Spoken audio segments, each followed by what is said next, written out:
బాలుడు శ్రీతేజ్ త్వరగా కోలుకోవాలని ఎఫ్టీసీ చైర్మన్ దిల్రాజు ఆకాంక్షించారు. శ్రీతేజ్ ని పరామర్శించిన అనంతరం మాట్లాడుతూ ఆయన సంధ్యా థియేటర్ ఘటన దురదృష్టకరమని, సమస్యను పరిష్కరించేందుకు బాధ్యత తీసుకుంటామని అన్నారు. రేవతి కుటుంబానికి అండగా ఉంటామని తెలిపారు. 2 రోజుల్లో సీఎం రేవంత్ రెడ్డిని కలుస్తామని చెప్పారు. ఇక శ్రీతేజ్ త్వరగా రికవరీ అవుతున్నారని, రేవతి భర్తకు సినీ ఇండస్ట్రీలో శాశ్వత ఉద్యోగం కూడా ఇస్తామని అన్నారు. పుష్ప మూవీ ప్రీమియర్ రోజు సంధ్యా థియేటర్లో జరిగిన సంఘటన అందరికీ తెలిసిందే. కొన్ని సంఘటనలు దురదృష్టం.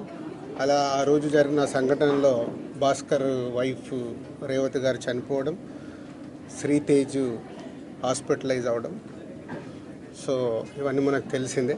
సో ఇలాంటి సినిమా ఇండస్ట్రీలో అప్పుడప్పుడు ఇలాంటివి రేర్గా చూస్తూ ఉంటాం, రేర్ కేసెస్లో.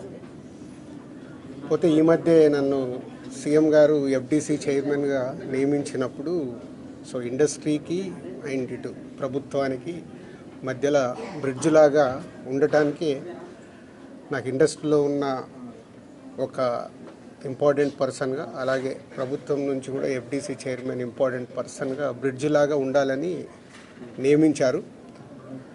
పోతే నేను ఎమర్జెన్సీగా యుఎస్లో ఈవెంట్ ఉండడం వల్ల యుఎస్ వెళ్ళడం, నేను నిన్న నైటే ఇక్కడికి వచ్చాను. ఈ లోపల చాలా చూస్తున్నాం, డిఫరెంట్ యాంగిల్లో ఇటు ఇండస్ట్రీలో కానీ ఇటు ప్రభుత్వం దగ్గర నుంచి తీసుకుంటున్న వాళ్ళ డెసిషన్స్ ఏవైతే అఫీషియల్ పోలీస్ డిపార్ట్మెంట్కి కానీ. సో ఈరోజు వచ్చిన తర్వాత సీఎం గారిని కలవడం, సీఎం గారు కలిసిన తర్వాత సో ఇక్కడికి వచ్చాను. ఇప్పుడు భాస్కర్కి మెయిన్గా ఇటు ఇండస్ట్రీ నుంచి అటు ప్రభుత్వం నుంచి అన్ని రకాలుగా నా ద్వారా నిలబడి వాళ్ళని అన్ని రకాలుగా జాగ్రత్తగా చూసుకునే బాధ్యత తీసుకుంటున్నాము. అలాగే భాస్కర్ని అడిగాను, ఇప్పుడే working in private job. So భాస్కర్కి ఇంట్రెస్ట్ ఉంటే ఇండస్ట్రీలోకి తీసుకొచ్చి ఆయనకు పర్మనెంట్గా కూడా ఒక జాబు ప్రొవైడ్ చేసేలాగా నాకు ఆలోచన వచ్చి నేను సీఎం గారికి చెప్పడం బాగుందన్నారు. సో అది ముందు శ్రీతేజ్ రికవర్ అయిన తర్వాత ఈ ఫ్యామిలీకి కావాల్సినవి, నెక్స్ట్ అయిన డాటర్ కూడా ఉంది, 7 years పాప. సో వాళ్ళకి కావాల్సినవన్నీ చూసుకునే బాధ్యతని తీసుకుంటున్నాను. అలాగే ఇండస్ట్రీ, గవర్నమెంట్, ఈరోజు అందరూ గవర్నమెంట్ ఏదో ఇండస్ట్రీని దూరం చేస్తుంది, ఇలాంటి రకరకాల న్యూస్లు చూస్తున్నాం. సీఎం గారు ఒకటే చెప్పారు, ఇండస్ట్రీకి కావాల్సినవన్నీ ఎఫ్డీసీ ద్వారా ఏమున్నా ఇండస్ట్రీ కోసం గవర్నమెంట్ అన్ని రకాలుగా నిలబడుతుంది. అలాగే నేను వచ్చిన తర్వాత ఇండస్ట్రీలో కూడా చాలామందితో మార్నింగ్ నుంచి మాట్లాడుతూ ఉన్నాను.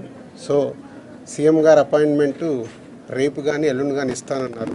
సో ఇండస్ట్రీ నుంచి అందరం వెళ్ళి సీఎం గారిని కలిసి అన్ని రకాలుగా రెండుటి మధ్యలో, ఇండస్ట్రీకి అటు గవర్నమెంట్కి మధ్యలో ఉంటూ బ్రిడ్జిగా ఎలాంటి సమస్యలు తలెత్తకుండా చూసుకునే రెస్పాన్సిబిలిటీని సీఎం గారు నాకు ఇచ్చారు. అటు చూస్తూ భాస్కర్ ఫ్యామిలీని కూడా చూసుకునే బాధ్యతను తీసుకుంటున్నాను.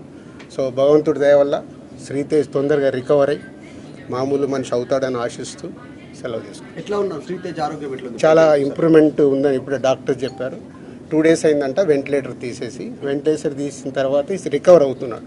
సో బాయ్ కాబట్టి, చిన్న ఏజ్ కాబట్టి ఫాస్ట్గా రికవర్ అయ్యే ఛాన్స్ ఉంది. గాడ్ గ్రేస్, వెంటిలేటర్ తీసిన తర్వాత కూడా రికవరీ కనిపిస్తుంది కాబట్టి డెఫినెట్గా తొందరలోనే కోలుకుంటారు. ఈ ఎపిసోడ్కి ఇంకా తెరపడట్లేదు సార్ మీరు వచ్చినందుకు? చూద్దాం, అంటే ఎపిసోడ్ జరుగుతుంది, దేనికి ఎలా మలుపులు తిరుగుతుందో మన అందరికి తెలుసు. అన్ని 2 రకాలుగా ఇటు ఇండస్ట్రీలో జరుగుతుంది కానీ అటు గవర్నమెంట్ సైడ్ కానీ రెస్పాన్సిబిలిటీ తీసుకొని అన్ని తొందరలోనే సమసిపోయేలాగా రూట్ వేస్తుంది. నిన్న కాంగ్రెస్ పార్టీ ఎమ్మెల్యే గాంధీ భవన్లో మాట్లాడుతూ నైజాం ఏరియాలో నేను సినిమా హీరోలు అడుక్కు తింటారని స్టేట్మెంట్. అవి వద్దు, నేను వచ్చింది సీఎం గారు చెప్పింది, నేను వచ్చి ఇప్పుడు కమ్యూనికేట్ చేస్తుంది. రెండింటి మధ్యలో ఎలాంటి సమస్య లేకుండా చూసుకునే రెస్పాన్సిబిలిటీ ఎఫ్డీసీ చైర్మన్గా నాది. ప్రైవేట్గా ముందు ఫిలిం ఇండస్ట్రీ నుంచి నేను చేయాల్సింది ఏంటంటే, నేను నిర్ణయం తీసుకుంటున్నాను, సీఎం గారికి కూడా చెప్పాను. రేపు అక్కడి నుంచి గవర్నమెంట్ నుంచి ఏమొస్తుందని మనం చూద్దాం. ఒక సినిమా రిలీజ్ అయిందంటే ఖచ్చితంగా అభిమానుల దగ్గరికి వచ్చి పలకరించడం, సినిమా గురించి అభిమానులతో కలిసి చూడడం అనేది ఆనవాయితీగా వస్తుంది. ఇప్పుడు అవన్నీ లేవని చెప్తూ ఉన్నారు. దీని గురించి మీ రియాక్షన్ ఏంటి? అట్ ది సేమ్ టైం కాదమ్మా, ఒక్క నిమిషం, ఇలాంటివి జరగడము దురదృష్టం. ఎన్నో సినిమాలు రిలీజ్ అవుతాయి, మరి ఎప్పుడు జరగవు కదా.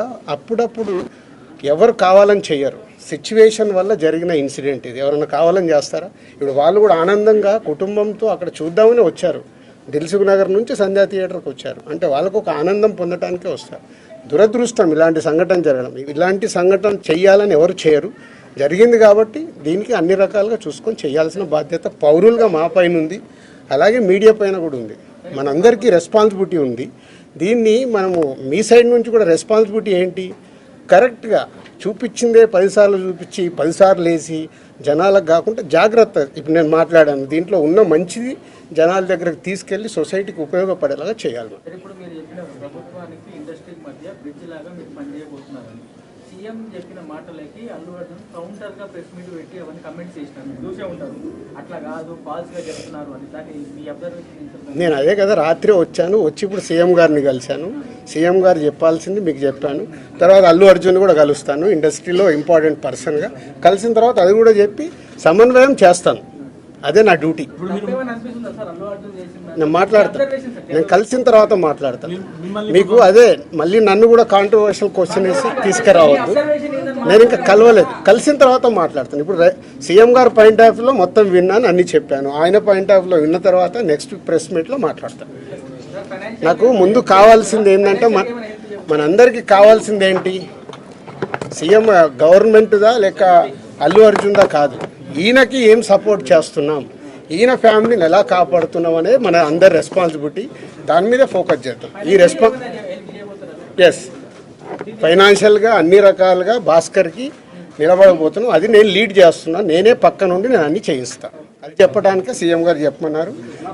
ఈరోజు ద్వారా కూడా ఆయనకు జరగాల్సింది డెఫినెట్గా జరుగుతుంది. లాజికల్గా టెక్నికల్గా జరగాల్సిన అన్ని అయిపోయిన తర్వాత భాస్కర్కి అందరం పక్కన నిలబడి కాపాడుకునే బాధ్యత మాది. ఎందుకంటే ఇప్పుడు ఈరోజు బాబుకి అయ్యే ఎక్స్పెన్సెస్ కావచ్చు, పిల్లగాన్ని చదివియాలి, పాపం చదివియాలి, ఆయనకున్న చిన్న ఉద్యోగము, ఫ్యామిలీని కాపాడుకుంటే ఆయన చేయాల్సిన బాధ్యత ఉంది. కాబట్టి ఆయనకు అందరం మేము అండగా నిలబడి చేస్తాం. నా డ్యూటీ నేను చేస్తున్నాను, నీ డ్యూటీ నువ్వేం చేస్తున్నావు? నువ్వు నాకు క్వశ్చన్స్ చేస్తున్నావు. ఎఫ్డీసీ చైర్మన్గానే సీఎం గారు అక్కడి నుంచి చెప్పాల్సింది చెప్తున్నాను. నేను సీఎం గారు చెప్పిందే చెప్తున్నాను.